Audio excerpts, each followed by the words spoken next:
Ne scrolle surtout pas. Si tu pensais qu'Elon Musk avait touché le fond, alors t'es pas prêt pour ce qui arrive. Récemment, Soniac Grok a créé un scandale. Parle là de monétiser le vice. Il t'explique comment Grok déshabille les gens sur X.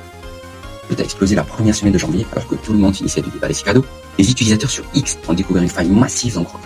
Concrètement, les filtres censés empêcher la création d'images pornographiques ont été contournés.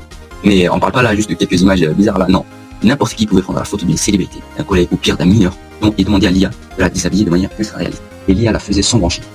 En moins de 24 heures, des milliers d'images non consenties ont complètement inondé le web. C'était devenu le Far West. Et là, accroche-toi, au lieu de couper le service, Elon Musk a fait un move digne des plus grands capitalistes. Ils ont restreint la fonction, mais qu'aux abonnés payants. En gros, là, si tu veux créer des légaux, faut passer à la caisse, quoi. Il est beau le message.